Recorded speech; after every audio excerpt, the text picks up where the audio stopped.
ಅಣ್ಣವರೇ ಓಂ ಶಾಂತಿ. ಓಂ ಶಾಂತಿ. ನೀವು ಇಲ್ಲಿ ಬ್ರಹ್ಮಕುಮಾರಿ ಆಶ್ರಮಕ್ಕೆ VIP ಶಿಬಿರದಲ್ಲಿ ಬಂದಿದ್ದೀರಿ. ಇಲ್ಲಿ ಬಂದು ನನಗೆ ತುಂಬ ಸಂತೋಷ ಆಗಿದೆ.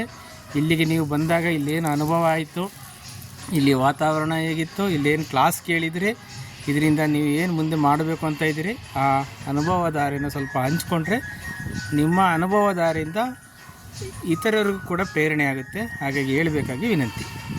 ಓಂ ಶಾಂತಿ. ನನ್ನ ಹೆಸರು ಸುನಿಲ್ ದೇಶಪಾಂಡೆ ಅಂತ. ನಾನು ಅಂಧ ಮಕ್ಕಳ ಶಾಲೆಯಲ್ಲಿ ಶಿಕ್ಷಕನಾಗಿ ಕೆಲಸ ಮಾಡ್ತಾಯಿದ್ದೇನೆ. ಕಳೆದ 1 ವರ್ಷದ ಹಿಂದೆ ನನಗೆ ಓಂ ಶಾಂತಿಯ ವಾಟ್ಸಪ್ ಗ್ರೂಪಲ್ಲಿ ರುದ್ರೇಶ್ ಅಣ್ಣವ್ರ ಪರಿಚಯ ಆಯಿತು. ಅವರಿಂದ ನಾನು ಇಲ್ಲಿ ಮೌಂಟ್ ಅಬು ಪ್ರವಾಸಕ್ಕೆ ಬಂದಿದ್ದೇವೆ.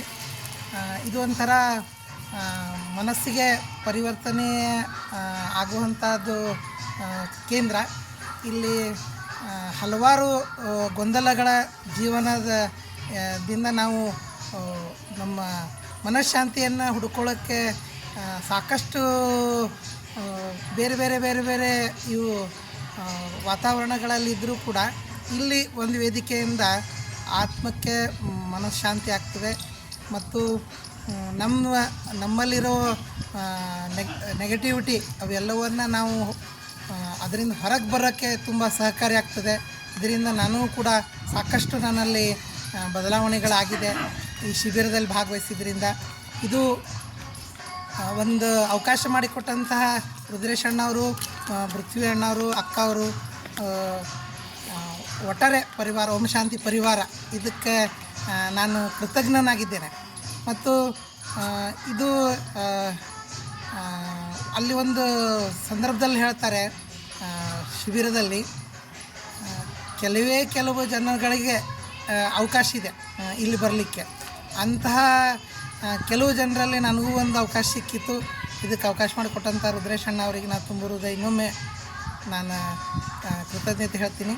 ಮತ್ತಿಲ್ಲೇ ವ್ಯವಸ್ಥೆ ಅಂದರೆ ಮನೆಯಲ್ಲೂ ಕೂಡ ನಾವು ಸಮಯಕ್ಕೆ ಸರಿಯಾಗಿ ಕೆಲವು ಊಟ ತಿಂಡಿ ಉಪಹಾರ ಆಗಲಿ ಎಲ್ಲ ವ್ಯವಸ್ಥೆ ಸರಿಯಾಗಿ ಮಾಡ್ಕೊಳ್ಳೋಕೆ ಆಗಂಗಿಲ್ಲ. ಎಲ್ಲ ಇದ್ದೂ ಕೊರತೆಗಳಾಗ್ತದೆ. ಆದರೆ ಇಲ್ಲಿ ಇರುವಂತಹ ಅಚ್ಚುಕಟ್ಟು, ಸ್ವಚ್ಛತೆ, ಆದರೆ ಸಮಯಕ್ಕೆ ಇರುವಂಥ ಮಹತ್ವ, ಟೈಮ್ ಮ್ಯಾನೇಜ್ಮೆಂಟ್, ಪ್ಲಸ್ ಅದ್ರ ಜೊತೆ ಕೋಆರ್ಡಿನೇಷನ್, ಆಮೇಲೆ ಪ್ರತಿಯೊಂದು ಡಿಪಾರ್ಟ್ಮೆಂಟ್ನಲ್ಲೂ ಕೂಡ ನಾವು ಹೊಸದನ್ನೇನೋ ಕಾಣ್ತೀವಿ. ಅದರಿಂದ ಕಲಿಯೋದಂತಹ ಅವಕಾಶಗಳು ಭಾಳಷ್ಟಿದೆ. ಸಾಕಷ್ಟು ಹೊಸ ವಿಷಯಗಳನ್ನು ಮತ್ತು ಎಲ್ಲರಿಗೂ ಅವರವರಿಗೆ ಭಾಷೆಯಲ್ಲಿ ಭಾಷಾಂತರಗೊಂಡು ಅವರು ಎಲ್ಲರಿಗೂ ಮುಟ್ಟಬೇಕು. ಆ ರೀತಿ ನಿಟ್ಟಿನಲ್ಲಿ ಅವರು ಶಿಬಿರಗಳನ್ನು ಆಯೋಜನೆ ಮಾಡಿದ್ದು ತುಂಬ ಯೂಸ್ಫುಲ್ಲು. ಸುಮಾರು 25,000 ಜನ ಕೊಡುವಂತಹ ದೊಡ್ಡ ವೇದಿಕೆ. ಅಲ್ಲಿ ನಮ್ಮಂಥವ್ರಿಗೆಲ್ಲರಿಗೂ ಅವಕಾಶ ಮಾಡಿಕೊಟ್ರು. ಇದೊಂದು ಅವಕಾಶ ಮಾಡಿಕೊಟ್ಟಂತಹ ಸಮಸ್ತ ಬ್ರಹ್ಮಕುಮಾರಿ ಸಂಸ್ಥೆಗೆ ನಾನು ಆಭಾರಿಯಾಗಿದ್ದೇನೆ. ಇಂತಹ ಅವಕಾಶಗಳನ್ನು ಎಲ್ಲರೂ ಯೂಸ್ ಮಾಡ್ಕೋಬೇಕು. ಇದರಿಂದ ತಾವು ಕೂಡ ತಮ್ಮ ಜೀವನದಲ್ಲಿ ಸಾಕಷ್ಟು ಅಳವಡಿಕೆ ಮಾಡ್ಕೋಬೋದು. ನಾನು ಸ್ವತಃ ನಾನು ಇದರಿಂದ ಕಲ್ತಿದ್ದೀನಿ, ನನ್ನ ಜೀವನದಲ್ಲಿ ಅಳವಡಿಸ್ಕೋತೀನಿ ಮತ್ತು ನಿರಂತರವಾಗಿ ನಾನು ಬ್ರಹ್ಮಕುಮಾರಿ ಸಂಸ್ಥೆ ಜೊತೆ ಸಂಪರ್ಕದಲ್ಲಿ ಇರ್ತೀನಿ ಅಂತ ಹೇಳ್ತಾ ಒಂದೆರಡು ಮಾತು. ಈಗ ತಮಗೊಂದು ಪ್ರಶ್ನೆ ಕೇಳ್ತೀನಿ ನಾನು. ಸರ್, ನೀವು ಕಳೆದ ಬಾರಿ ಬರಬೇಕಾಗಿತ್ತು ಸರ್ ಈ ಒಂದು ರಾಜಯೋಗ ಶಿಬಿರಕ್ಕೆ. ಅದೇ ಕಳೆದ ಬಾರಿ ತಮ್ಮ ಪತ್ನಿ ಸೀರಿಯಸ್ ಆಗಿ ಅವ್ರ ಆಸ್ಪತ್ರೆಯಲ್ಲಿದ್ದರು. ಆವಾಗ ತಾವು ಕೂಡ ಅಲ್ಲಿ ಟಿಕೆಟ್ಗೆ ಅಲ್ಲಿ ಮಾಡಿಸ್ಕೊಂಡಿದ್ರಿ. ಆ ಟಿಕೆಟ್ನ ಕ್ಯಾನ್ಸಲ್ ಮಾಡಿದ್ರಿ. ಮತ್ತು ಭಂಡಾರದ ಹಣ ಕೂಡ ಅದು ತಾವು ಇಸ್ಕೊಳ್ಳಿಲ್ಲ. ಆ ಭಂಡಾರದ ಹಣ ಹಾಕ್ಬಿಡಿ ನೀವು ಅಂತ ಹೇಳ್ಬಿಟ್ರಿ. ಆದರೂ ಕೂಡ ನಾನು ಆ ಭಂಡಾರದ ಹಣ ಇಟ್ಟಿದ್ದೆ.